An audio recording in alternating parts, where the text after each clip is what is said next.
प्रधानमंत्री ने fit India movement की पहली वर्षगांठ पर किया फिटनेस प्रोटोकॉल लॉन्च, लोगों को स्वस्थ रहने का दिया नया मंत्र।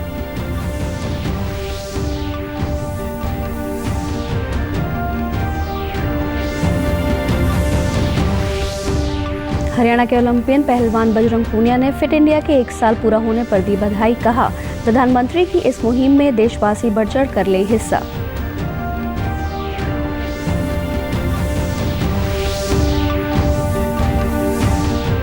आईटीआई में ड्यूअल सिस्टम ऑफ ट्रेनिंग के उत्साहजनक परिणामों पर मुख्यमंत्री ने युवाओं को दी बधाई। पहले प्रयास में साधारण यूनिट के मुकाबले 3 गुना युवाओं को मिली प्लेसमेंट।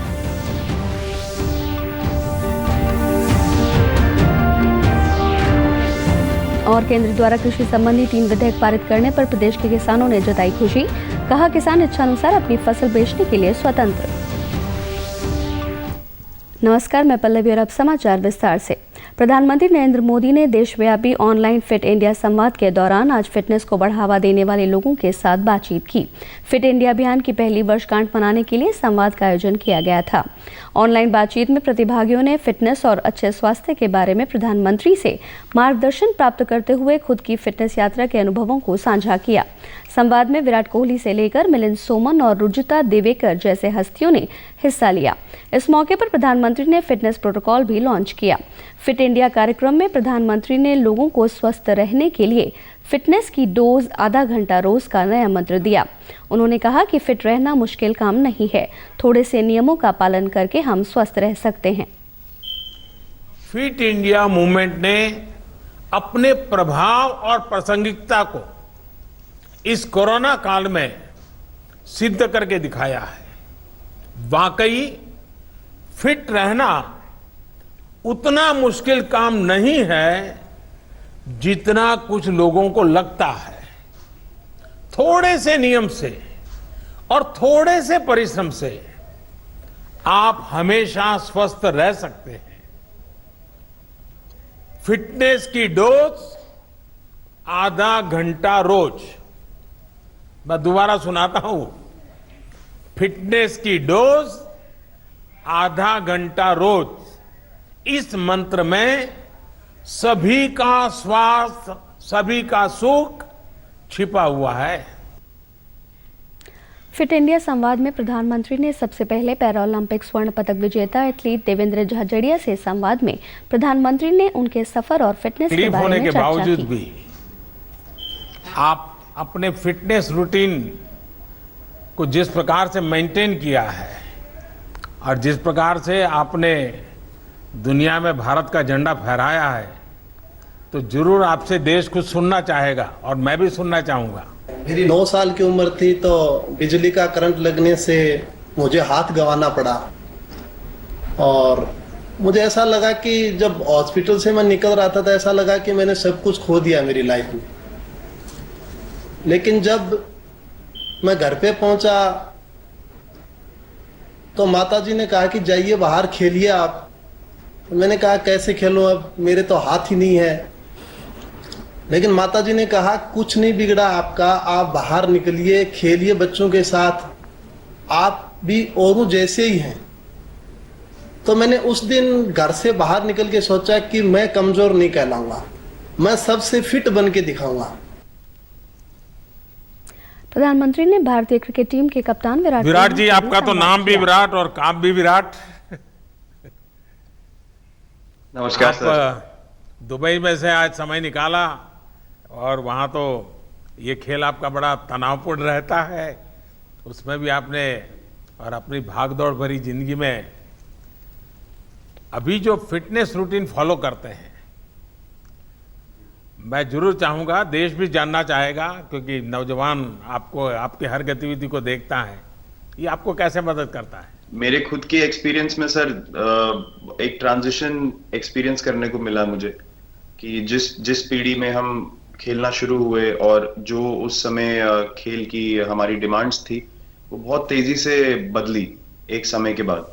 और मुझे ये एक्सपीरियंस हुआ कि जो एक हमारा सिस्टम बन चुका था, हमारा एक रूटीन बन चुका था, वो हमारे खेल के डिमांड्स के लिए सही नहीं था और उसे बदलना जरूरी था क्योंकि हमारा खेल बहुत तेजी से आगे बढ़ रहा था और मुझे ऐसा महसूस हुआ कि हम कुछ फिटनेस के पॉइंट ऑफ व्यू से पीछे छूट जा रहे थे। हमारी स्किल में कभी कोई प्रॉब्लम नहीं थी। ओलंपियन पहलवान सोनीपत के बजरंग पूनिया ने फिट इंडिया के 1 साल पूरा होने पर देशवासियों को बधाई दी। उन्होंने कहा कि प्रधानमंत्री नरेंद्र मोदी की इस मुहिम को आगे बढ़ाने के लिए सभी देशवासियों को फिट इंडिया कार्यक्रम में बढ़ चढ़कर हिस्सा लेना चाहिए। बोलते हैं ना कि भाई देश फिट है तो हिट है, और जितने देश के युवा इस चीज़ से जुड़ेंगे तो देश और ज़्यादा प्रगति की पटड़ी पे दौड़ेगा। तो वो फिटनेस हमारे लिए बहुत ज़रूरी है, और खिलाड़ी के लिए तो और ज़रूरी, क्योंकि हमें देश के लिए खेलना भी होता है, मेडल भी जीतने होते हैं, तो हमें उस तरीके से फिटनेस करना होता है। और प्रधानमंत्री जी ने अभी बोला कि भाई आधा घंटा अपने डेली व्यायाम कीजिए, तो नॉर्मल आदमी के लिए आधा घंटा भी बहुत है। सुबह शाम अगर आप आधा घंटा व्यायाम कर रहे हैं तो आपके लिए बहुत अच्छा, फ़ायदे के लिए। वो अपने निजी स्वार्थ के लिए बोल रहे, वो हमारे लिए बोल रहे हैं कि हमारा जो जनता वो ठीक रहेगी, हेल्दी रहेगी। राष्ट्रपति रामनाथ कोविंद ने आज वर्चुअल माध्यम से साल 2018-19 के लिए राष्ट्रीय सेवा योजना पुरस्कार प्रदान किए। ये पुरस्कार 3 अलग-अलग श्रेणियों में 42 विजेताओं को दिए गए। अपने संबोधन में राष्ट्रपति ने कहा कि राष्ट्रीय सेवा योजना का मकसद सेवा के जरिए स्वयंसेवकों का चरित्र निर्माण करना है।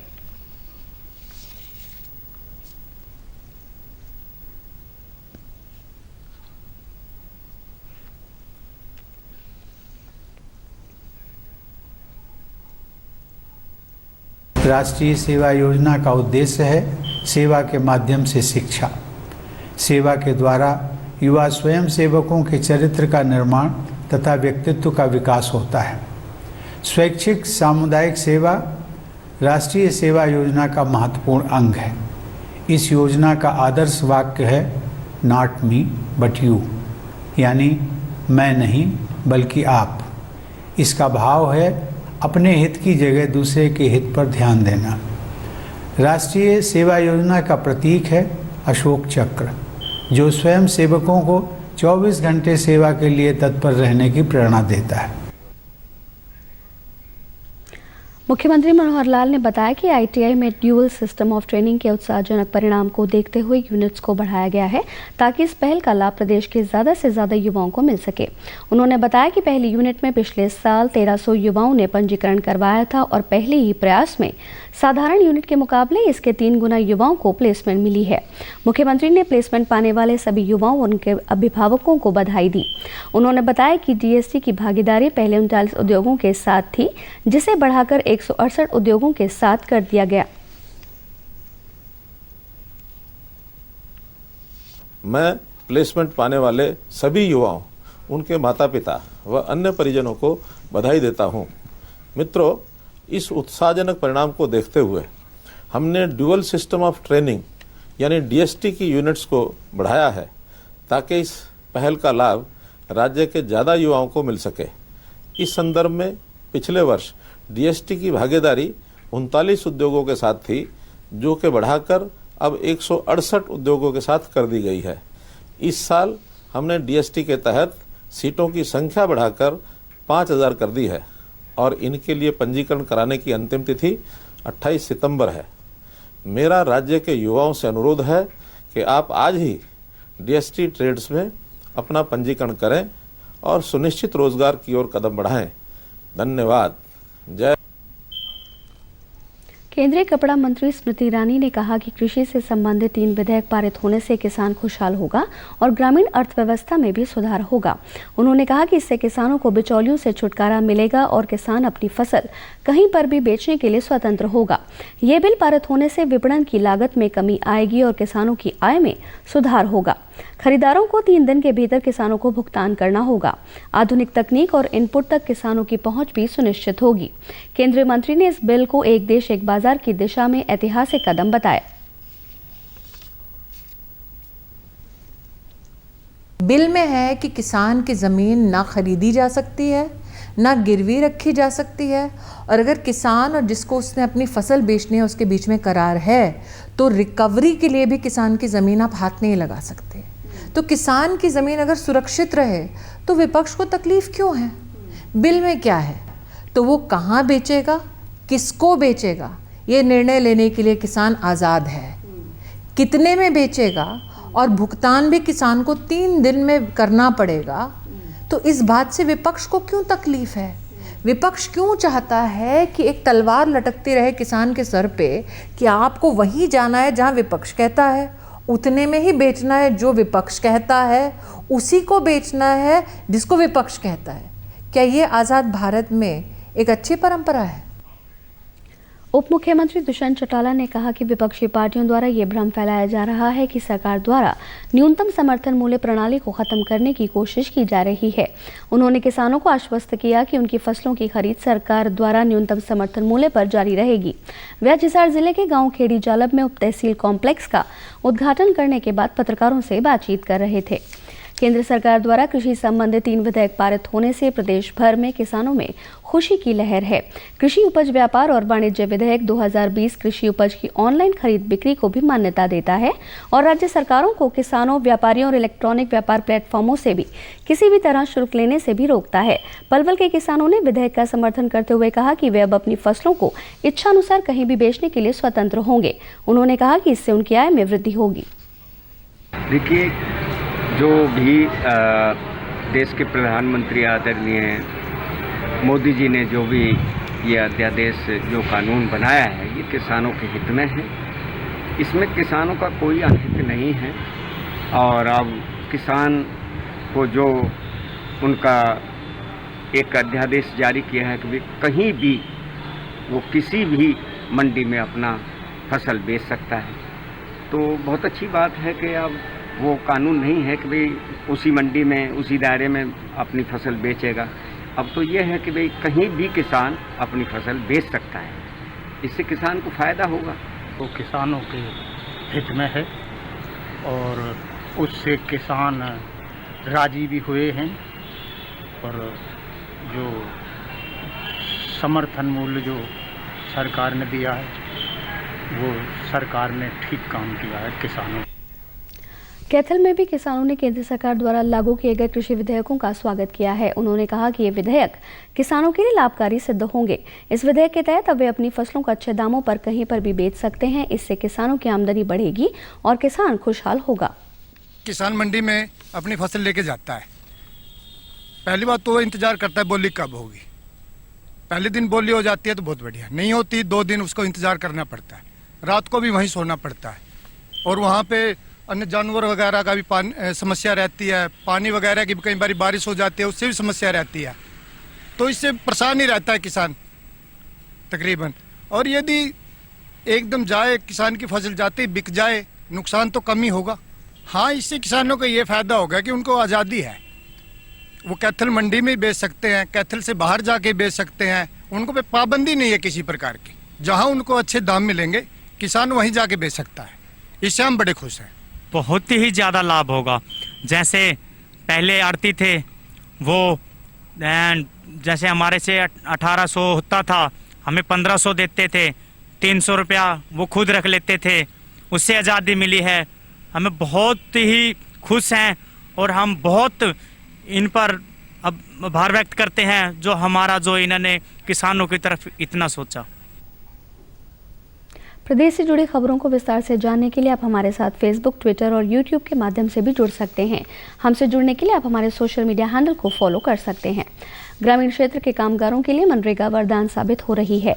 योजना के तहत कामगारों को काम देने के साथ ही उन्हें उनके अधिकारों के प्रति भी जागरूक किया जा रहा है। कुरुक्षेत्र जिले के गांव अजरानी में रोजगार दिवस का आयोजन किया गया।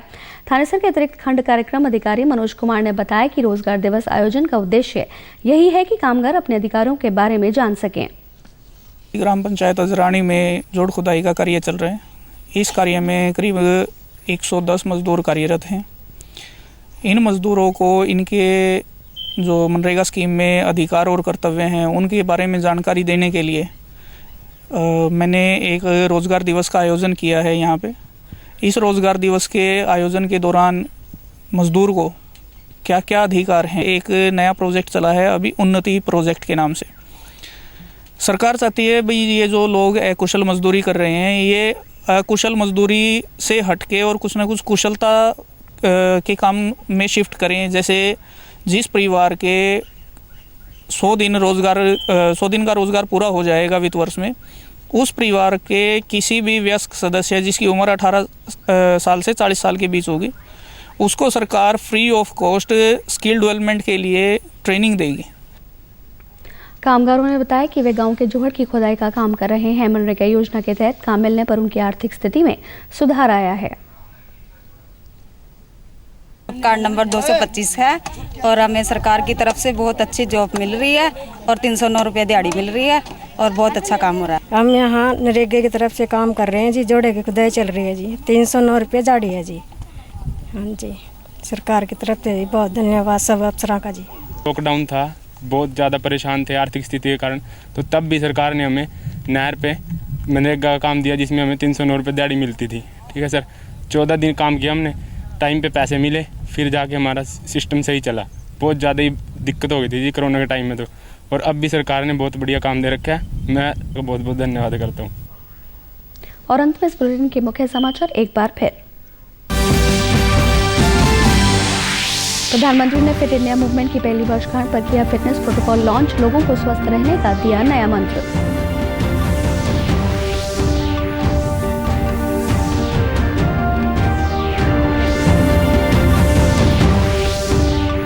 हरियाणा के ओलंपियन पहलवान बजरंग पूनिया ने फिट इंडिया के 1 साल पूरा होने पर दी बधाई। कहा, प्रधानमंत्री की इस मुहिम में देशवासी बढ़ चढ़ कर ले हिस्सा।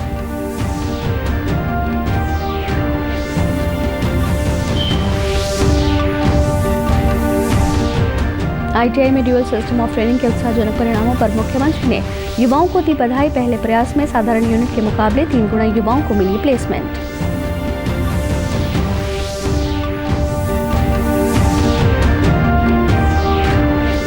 और केंद्र द्वारा कृषि संबंधी 3 विधेयक पारित करने पर प्रदेश के किसानों ने जताई खुशी। कहा, किसान इच्छानुसार अपनी फसल बेचने के लिए स्वतंत्र। समाचारों में आज बस इतना ही। नमस्कार।